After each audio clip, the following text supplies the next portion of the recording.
There was a tweet the other day that says, "What's your unpopular opinion about crypto?" And I said, it's a nice to have in the West.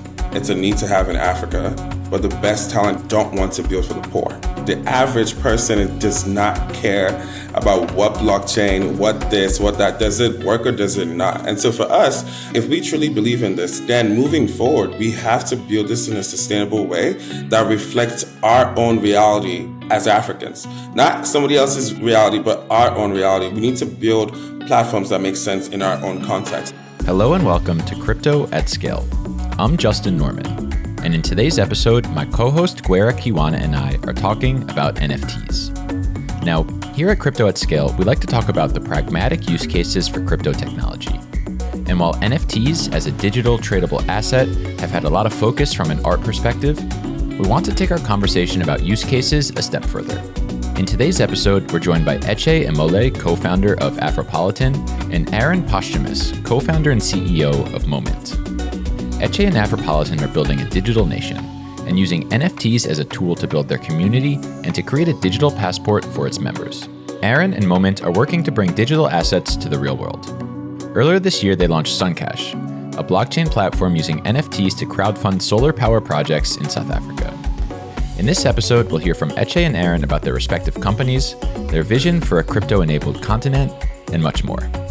If you enjoyed this episode, please hit that subscribe button on YouTube or your favorite podcast app, and share with a friend or a colleague who you think may enjoy it as well.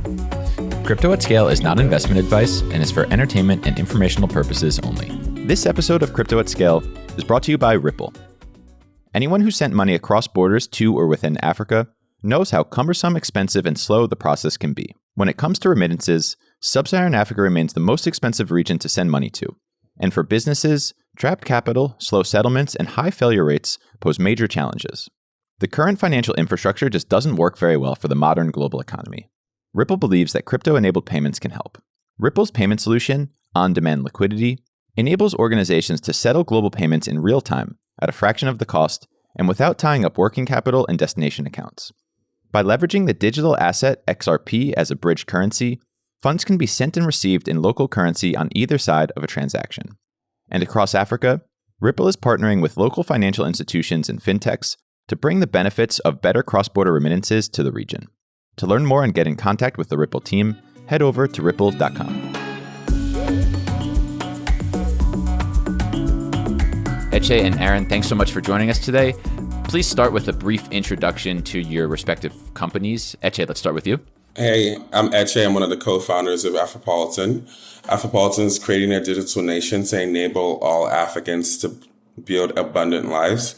Our ideology is one of abundance. We believe that no modern nation state in Africa was created out of reflection and choice. It was always through accident and force. And so this gives us a chance. The internet enables us today to organize around shared values at scale.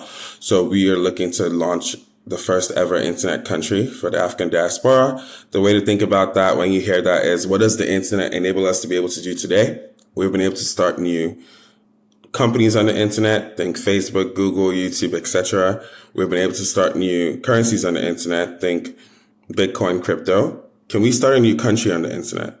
And if you're down with that idea, if you're down with that possibility, that is what we're building here at Afropolitan. And we're targeting Africa and the African diaspora as our use case because we've never had anything that works at scale from a nation state experiment. And so we believe that it is better to start all over with a digital nation play and leverage that for a physical land play as well. So yeah, thank you. And that concept is called a network state. Thanks, Eche.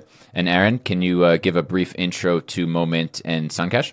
Momint is a blockchain company. We have a wallet that lets people own and trade digital assets, including digital currencies and we began specializing in turning legal contracts into smart contracts and therefore putting real assets on chain, which I think is and we were the first ever wallets in the world to enable free minting of NFTs. So we started off with a lot of artists and creators, and we began specializing in turning legal contracts into smart contracts and therefore putting real assets on chain, which I think is the big opportunity and a big efficiency gain for us as a society. So we've done some exciting stuff like work with Nelson Mandela's official warrant of arrest. We've fractionalized whiskey and coin investments. We've worked with the Monaco royal family. Our APIs have powered Pepsi, Burger King, Clipdrift, and more. And we're just really passionate about Web3 technology. That's great. So thank you so much. It's really good to have both of you on the show. Really thank you for taking the time. So we'll start the discussion with really explaining what NFTs are. Why are they an area of focus for really, there was a lot of hype in the last couple of years, and why hype has died down slightly, but why is it an area of focus for your respective companies? So in past episodes, what I tried to do, we tried to do in the show is make information approachable. And in past episodes, we've actually asked ChatGPT to provide definitions. So I actually been hanging out with a 7-year-old a lot lately. She talking to her about NFTs and trying to explain it to her. So after a couple tries in ChatGPT, I asked it to explain like I'm a 7-year-old. So what is an NFT? NFTs, or non-fungible tokens, serve as unique digital certificates of ownership.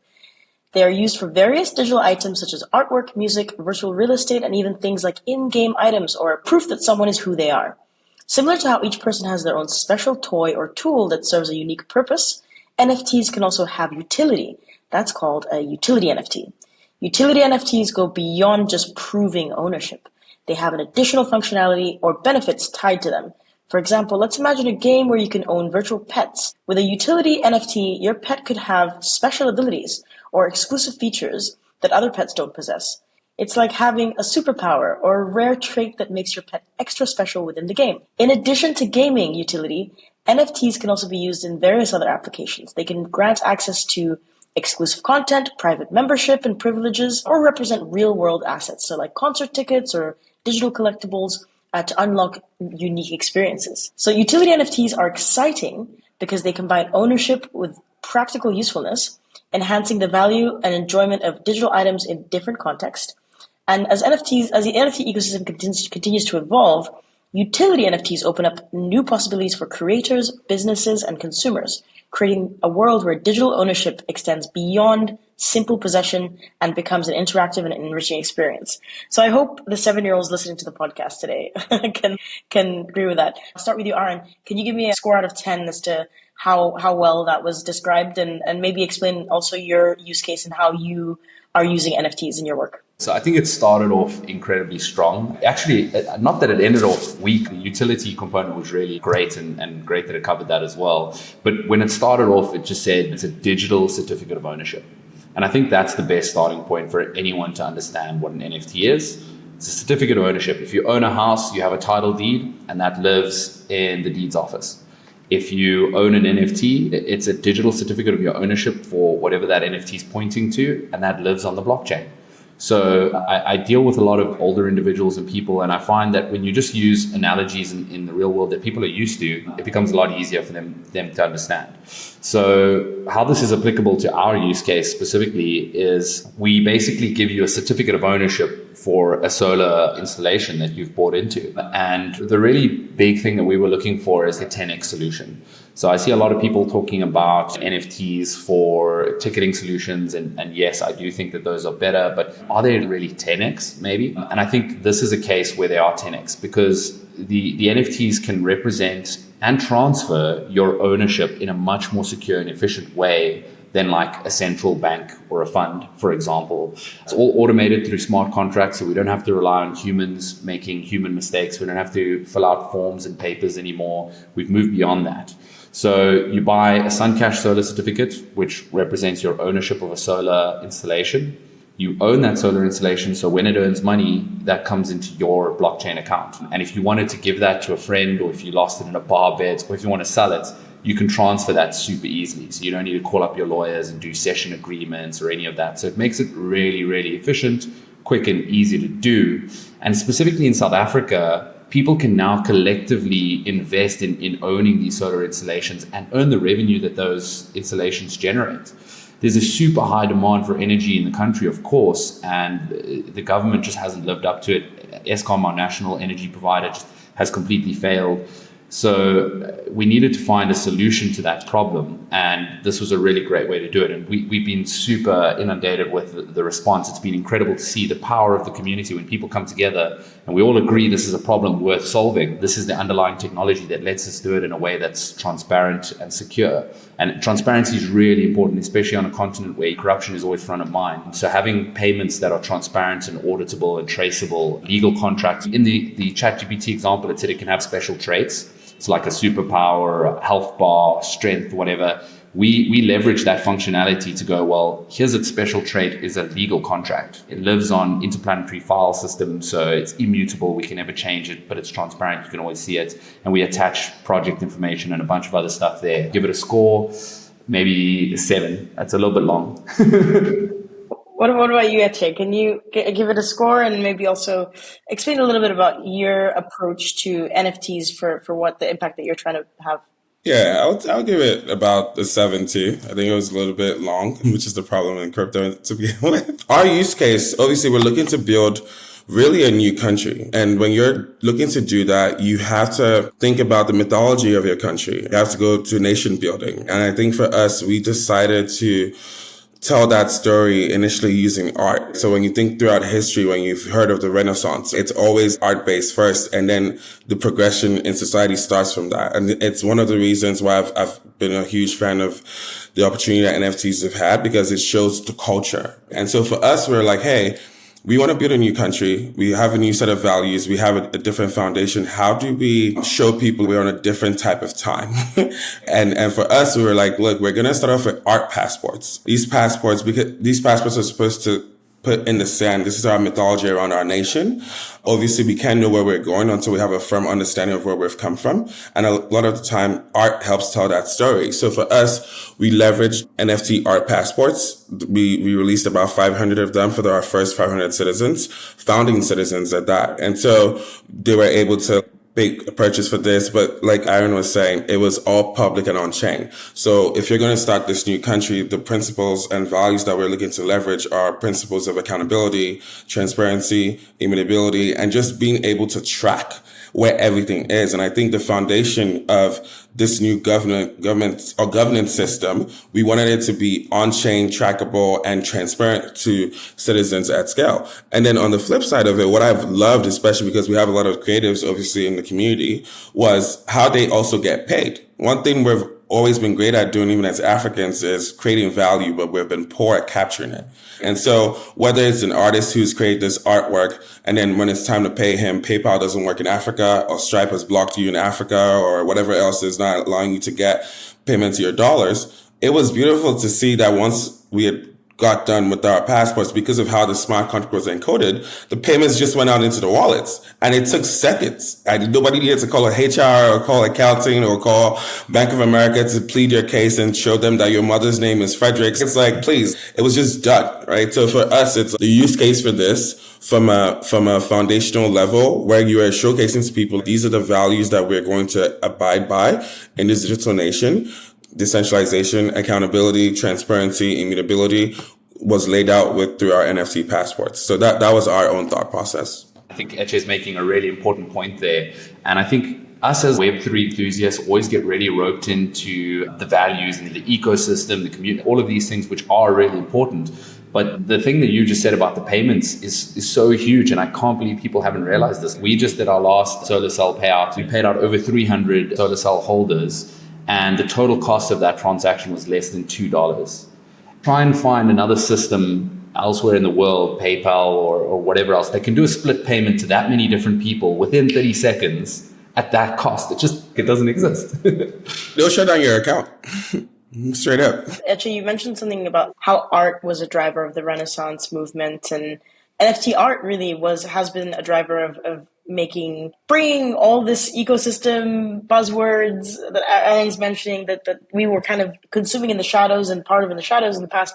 But NFT art is what actually propelled a lot of crypto to the mainstream lately. But still it's kind of died down, and it was seen as almost in the early days kind of frivolous with 100,000 millions of dollars for a photo of a monkey. I'm glad that the dust has settled and we're actually now starting to see use cases like yours. So I want to refer to a quote from Chris Dixon, who is a partner at A16Z, and he said, this was in 2010, and he was referring to social media, and he said the next big thing will start out looking like a toy.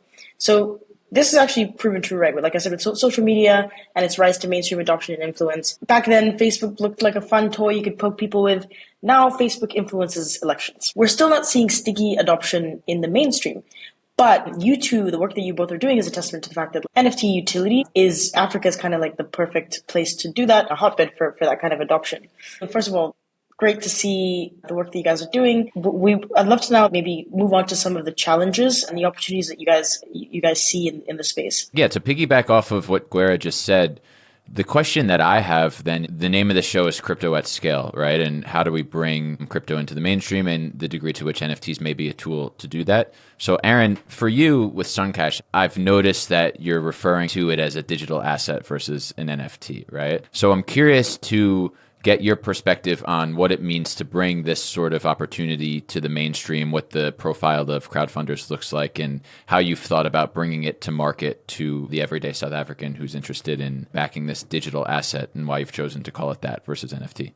Yeah, so it's a good question. NFT, there's multiple reasons for it. There's one situation that sort of sticks with me my whole life. Was when I was studying accounting, and my lecturer on the first accounting lecture that we had, he came to the front and he explained debits and credits and how they work. And then he went, and the reason why we call them that is because it excludes 99% of the population from our conversation. And that really stuck with me. And I think the same is really true for NFTs. It excludes a bunch of people from the conversation. It's an overly complicated term. And I think you find three groups of people, right? The first group of people is people who know what it means and they really love it. They're into it. They're probably us. They're probably your listeners, right?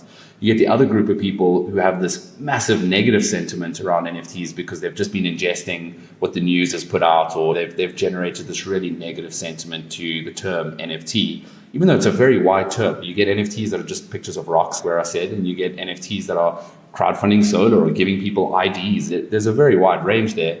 And then the third group of people just don't care, right? So yes, you're right. We don't mention NFTs much in our public marketing, and that's because majority of people don't really care. I think, Eche, you were saying it before the call, people don't need to know how things work behind the scenes. They need to know what it can do for them.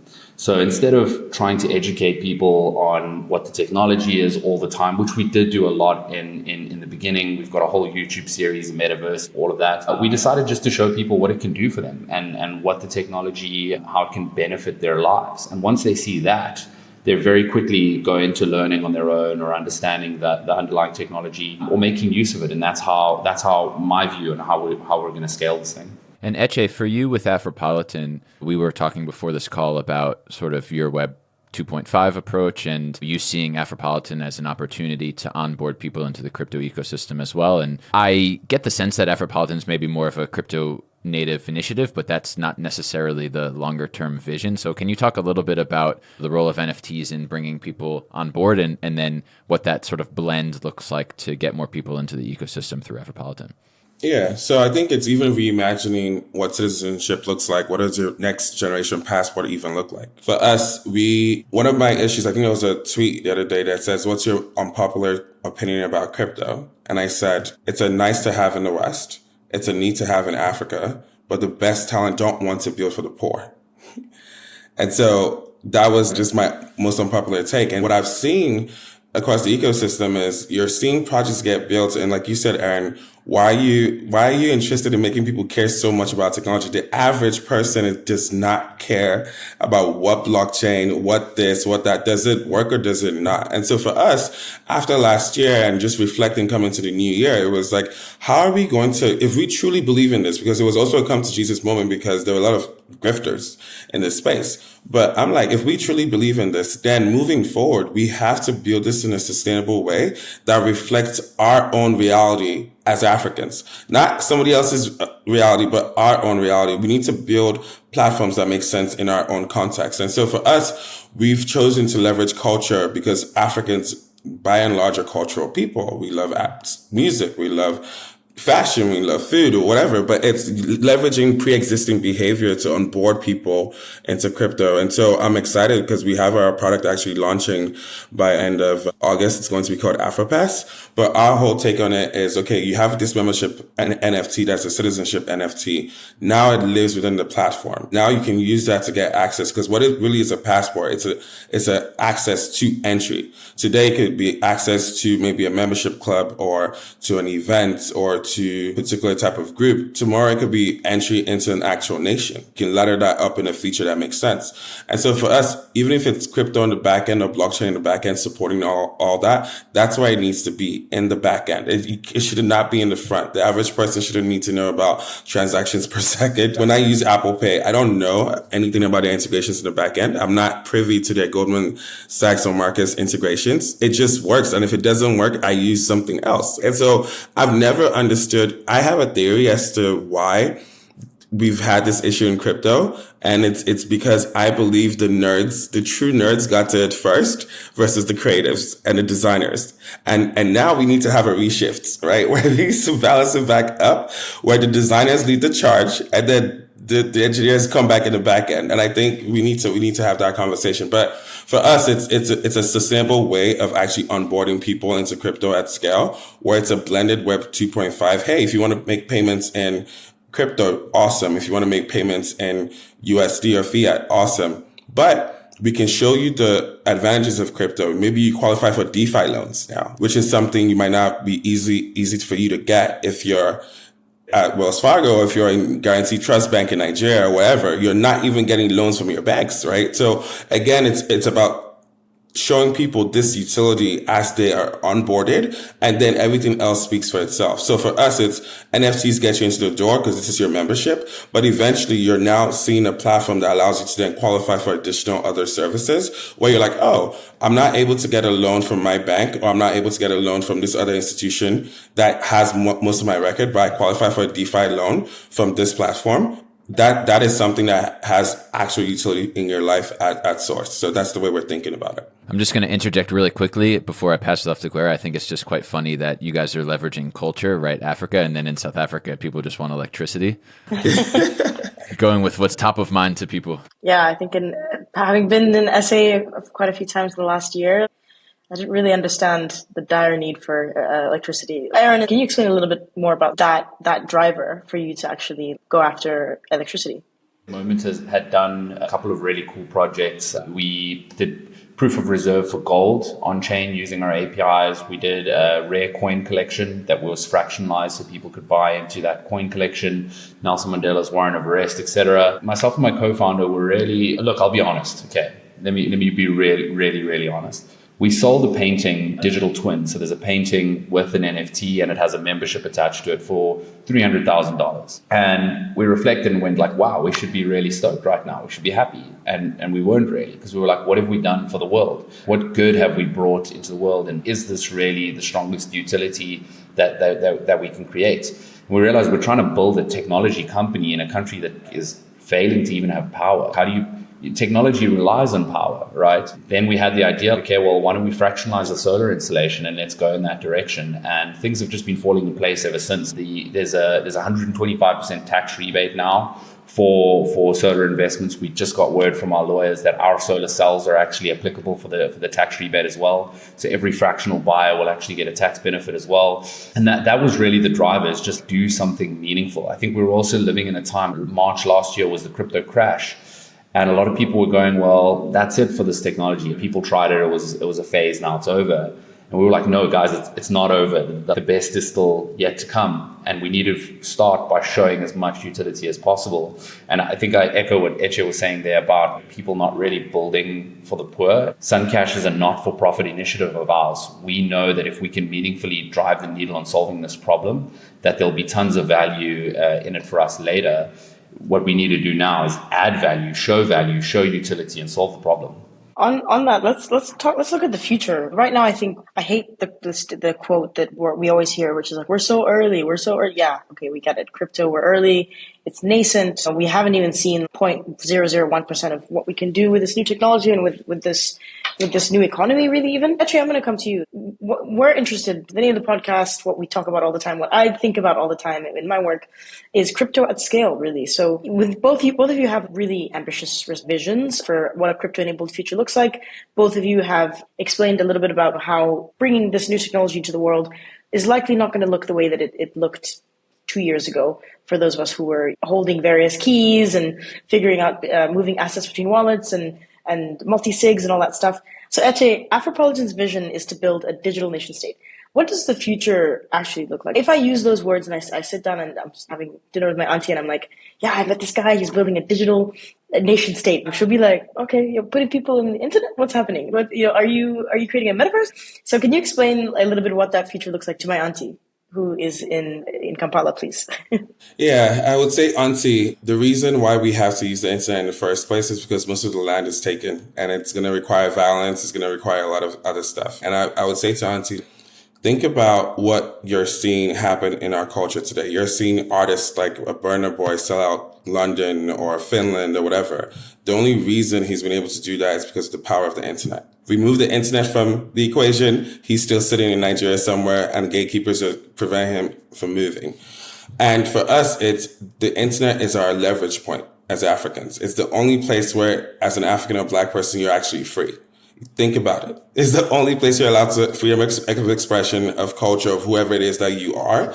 And so for us, it's using that as a leverage to then say, hey, we're going to build a network state, which is different from a nation state. A nation state is defined by geographical land boundaries. A network state is just defined by the internet. And then you could literally look at us on this call today. I don't know where you're calling in from. I think Justin is in South Africa and I'm in LA right now, but we're literally all connecting. You're in London, right? And so imagine this being our initial forum and we're organizing around shared values at scale. But this time, think about it as if Facebook was a country with its own currency. But this time, instead of an online passive network, which is really what Facebook is, it's a digital republic with its own currency, and you're able to actually have a community to build on top of, right? And so for us, one of the driving reasons for this, similar to Ahren, was what is our purpose? I grew up as one of the first young African immigrants to move in the Silicon Valley Bay Area. I got to see young African immigrants earn their first six-figure salaries, first ones in their families to earn that.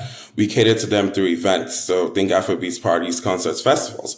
And I was like, these are our best of our best. And they're having a great time and having a ball in San Francisco. But to be honest, our best of our best, instead of solving the hardest problems, they're optimizing for likes on Facebook ads. And that is insane from any generational standpoint. And so for me, it was like, hey, I'm not judging our situation because a lot of us have fled poverty and we wanted to tap into abundance. But after 8 years of being at Facebook, after 10 years of being at Facebook or Microsoft, isn't it time to solve some real world problems? And so for us, we're like, hey, our best of our best are not going, there's no English I can speak to them to make them move back to the continent. But if we were building a network state type paradigm, they're able to tap into that, whether it's utilizing their skills or knowledge or capital. And so that's the experiment that we're going to go run with Afropolitan. I do believe that it is possible. So when I extrapolate into the future, there are three core values that guide our thought process here. One is the freedom to transact. That is a very, very core value for us. The other one is freedom of mobility. And then the third one is freedom to thrive, not just to survive. And so for us, what does that look like? Freedom to transact. We already talked about the payments issues that we face on the continent. I have seen it from both sides because I'm able to navigate through portals. And it is insane how much we are systematically locked out of the global financial system. And that's something that needs to change. And hopefully crypto allows us that backdoor to do that. Freedom of mobility. Let's not talk about the visa issues Africans have across the world. That is a whole other subject. But to us, it's these rules are flexible and they can change. There was a time when Japan has one of the strongest passports in the world today, but there was a time the Japanese were not even allowed to migrate to other parts of the world. They've been able to get leverage, they've been able to get resources, and they've been able to get power. But for us in Africa, because our nation states are just not focused, we're saying through Afropolitan, we can build a more focused, powerful group of people in a network state that allows us to get that allows us to leverage what we have to then access that same freedom of mobility. And another thing is the freedom to thrive, not just to survive. A lot of times in Africa, you see scarcity mindset preventing people from playing long-term games with long-term people. We're always moving from scarcity or moving from survival. And so in the Bay Area, what I witnessed was when you're earning a six-figure salary and everybody else around you is earning that much, there's literally nothing to fight over. We would go for restaurants and everybody would be rushing to be the one to pay for everyone's meal because you're like, hey, I have no worries. And then there are no tribal disputes. There are no religious disputes. People are just optimizing for fun. But the problem now is in Africa, that's not the same sort of circumstances that we have. And so what we're basically trying to do is utilize the sandbox of that community that we built in the Bay Area, but now utilize it for these specific 3 purposes that we set out to accomplish. That's great. And I'm excited to claim my AfroPass once it's ready. So Ahren, I'm going to come to you and now I'm going to ask you to speak to my dad. So my dad is I grew up with a dad who's really techie and really, we had a solar panel at our house in Uganda when I was a baby. Before it was mainstream, we had a solar hookup, and still to this day, I think a lot of the electricity at my parents' house is solar. If you were to sit down with him and explain to him the future of blockchain technology to revolutionize this next generation of assets and maybe, use electricity as an example, what does that future look like to you and how do we get there? How that future looks to me and how we can drive the adoption of the technology is to solve meaningful problems first and foremost. So within the next 5 years, I strongly do believe that we will solve load shedding in South Africa with renewable energies. And I'm very, very confident on that.